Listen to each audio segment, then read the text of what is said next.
Maintenant, notre rendez-vous sport du week-end, Rebond nous emmène en pleine mer. Nous partons retrouver Guirec Soudé, le navigateur breton, tente de battre le record du tour du monde à la voile, à l'envers, en solitaire. On le retrouve dans quelques secondes.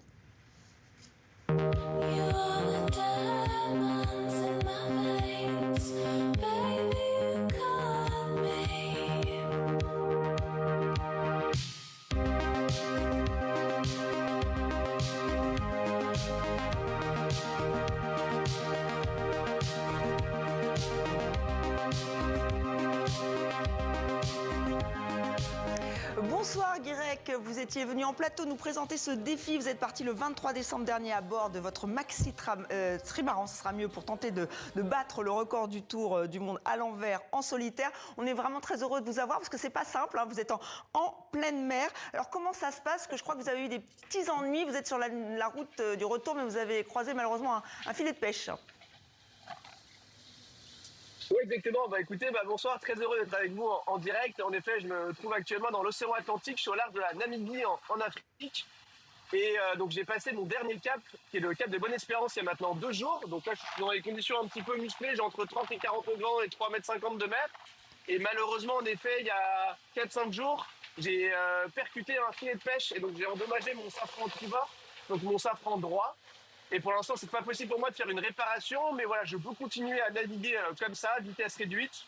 Et voilà, le principal, c'est que je suis en avance sur le record. Oui, et rassurez-nous, il n'y aura pas de problème. Là, vous pouvez prendre quelques minutes pour nous parler en direct. Ah bah oui, complètement. Je suis d'ailleurs très heureux de vous avoir, parce que c'est vrai que ça fait maintenant 75 jours que je suis en mer, donc je me sens un petit peu seul. Je comprends. Alors, donc, le problème de la réparation, vous avez beaucoup d'avance, hein, on le rappelle, vous l'avez dit, sur le chrono de Jean-Luc Van Den Heede, record vieux de 2004 quand même. Donc là, il faut quoi? Il faut croiser les doigts, espérer que la météo soit clémente? Eh ben écoutez, oui, pour l'instant ça s'annonce plutôt bien.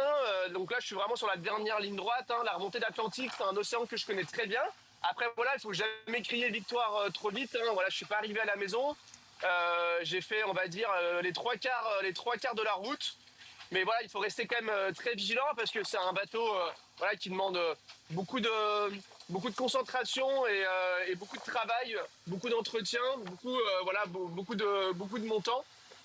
Et donc c'est ce que j'essaye de faire au maximum. Et vous êtes tout seul, on le rappelle. Vous espérez toujours arriver en Bretagne, votre fief, hein, les 25 et 26 mars? Alors j'ai pas la date précise, mais l'objectif c'est de mettre moins de 100 jours. Et j'espère arriver avant fin mars, autour de...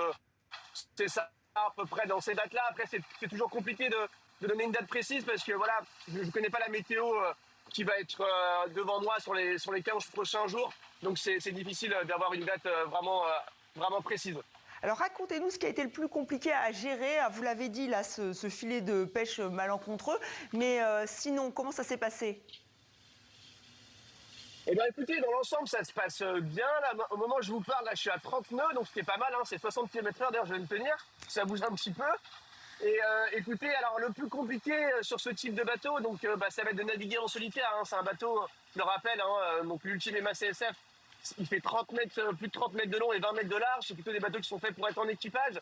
Et en fait, le risque de ce bateau, si vous voulez, c'est que si le bateau est trop toilé, donc c'est-à-dire s'il y a trop de voiles et que le vent monte d'un coup et que je suis pas là au bon moment pour, on va dire, choquer, faire les bons réglages, le bateau peut partir sur une coque et se mettre à l'envers.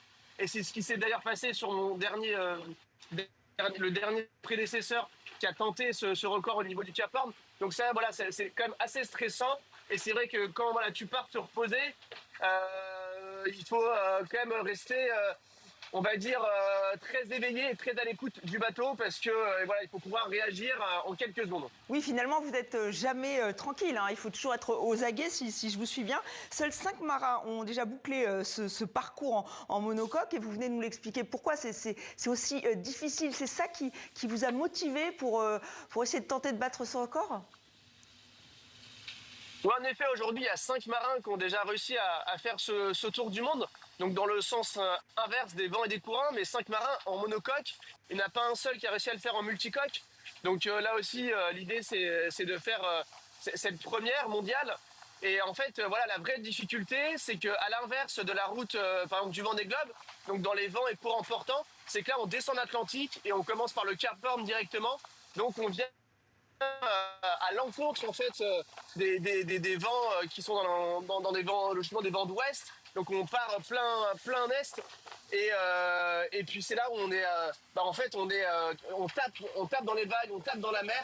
Et c'est là où ça devient potentiellement assez dangereux. Mais Guirec, vous allez vous ennuyer après si vous réussissez ce record, parce que j'ai l'impression que c'est le plus dur à faire, non? Le plus dur à accomplir? Bah, c'est un record, oui, qui est pas compliqué, enfin, qui est plutôt très compliqué, en effet. Mais après, il reste encore plein de choses à faire. Je vais d'ailleurs envoyer mon CV chez TV5 Monde, donc j'attends un retour. On va voir, hein. On vous attend, en tout cas, on vous souhaite le meilleur. Hein. Je ne sais pas ce qu'il faut vous souhaiter là, à l'instant T, que votre bateau tienne le coup, je pense. C'est ça? Eh bien oui, vous pouvez me souhaiter, ouais, c'est ça, que le bateau tienne le coup et que j'arrive à bon port chez moi en Bretagne. Mais voilà, ça sera le cas. Écoutez, voilà, je fais tout pour réussir ce record du mieux que je peux. Voilà, tenez-nous au courant et on vous attend en plateau pour vous féliciter. Déjà, merci infiniment d'avoir été avec nous. J'ai limite le mal de mer là en vous voyant, mais c'est incroyable d'avoir pu être en direct avec vous. Donc vraiment direct. Merci encore une fois.